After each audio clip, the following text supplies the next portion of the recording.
We're in Willoughby Hills on 30 acres. It sits right on the banks of the Chagrin River. This property is home not only to the historic Penfield house, which was built in 1955, but this newly finished RiverRock house. And they were both designed by Frank Lloyd Wright. So if you're a fan of architecture and custom-built homes, you're going to want to take a look inside.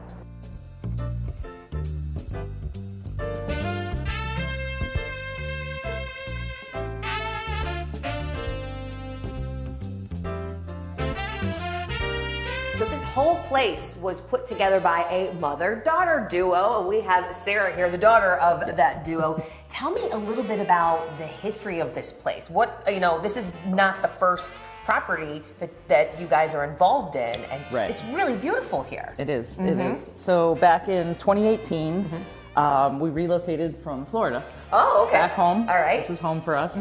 And I purchased this property, which is 30 acres on the Chagrin River. It's beautiful here. In Willoughby Hills. Yeah. And it includes also the Lewis Penfield house. Okay, so what is the Lewis Penfield house? Sure. So the Penfields, Lewis Penfield, back in 1950 or so, went to Frank Lloyd Wright and asked him if he could build a house for a tall guy like him, because he was 6'8". Oh, interesting. Yeah. So he went to, and he met him in person, and Frank said, well, go stand under that beam so I can figure out how tall you are. Yeah. And he did, and he figured out how tall he was. And so the Lewis Penfield house sits just to the north of us, one lot. And it is tall and narrow, which most Frank Lloyd Wright houses are low and yeah, this one, for the different parts, is. Right. And so the Lewis Penfield house stood here, and in the middle 50s, they were announcing the creation of I-90, the freeway right here. And so he was going to lose that house by eminent domain. Oh, no. Okay. So they went back to Frank Lloyd Wright and they said, hey, we need another house. And they went back and forth, and lo and behold, they had RiverRock, which wasn't called RiverRock at that point. It was number 5909 in the archives, and it was Penfield 2. Okay. So then they waited and waited, and Frank Lloyd Wright passed away. And they thought that they weren't going to get the second set of plans, that they had died with him. Lo and behold, the week of the funeral, they showed up. And they were the last plans on Plot twist, right? Plot twist, yes. Yeah. And they were the last plans on his drawing board when he passed away.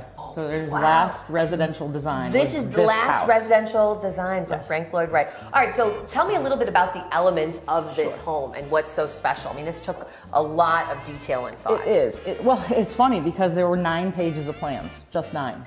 And they include furniture. So all the furniture that you see and all the built-ins were all details in the 9-page plan. So this isn't your imagination. This is Frank Lloyd Wright's vision that you brought to life. Yes, it is. And when we went to set out and talk to all of our amazing people that worked on the team, we said, there are some elements that need to be modified for code and product availability, but we wanted the look and feel to be the same. And so it's like a time warp in here. It is. It's very much like a time warp. It really is. And so we gave them that challenge, and we said, we're not changing the layout. We're not making it bigger. If we don't have to make a change, don't. So we have original vintage appliances in the kitchen. That's what that is. Yes. Oh, wonderful. And this stone, this the is stone local. is amazing. This came from the river? Well, so that's an interesting detail. Okay. So in the spec book, so with the 9-page plan came a 50-page spec book. Okay. And it laid out, the rock needs to be, for every inch tall, it needs to be 5 to 6 inches long. Oh, wow. Except for some pieces that will stick out. And when we arrived at the property, we found in the woods these vats of stone that Paul Penfield told me that Lewis pulled out of the river in the 60s. So we were trying to figure out what element to use with that stone, because it was so specific to Lewis Penfield and this property. And so every piece that sticks out is that rock. The pile that had been designated for this home. There were piles 60 and piles years and ago. piles. Yeah. Wow, very cool. And these beautiful tall glass windows and stuff. I mean, all this is custom stuff. It's just beautiful. All custom, I mean, every window was 27 pieces of wood to assemble one window. And we had some amazing people working on this project. Structurally, Frank Lloyd Wright homes are known to be a little saggy, leaky.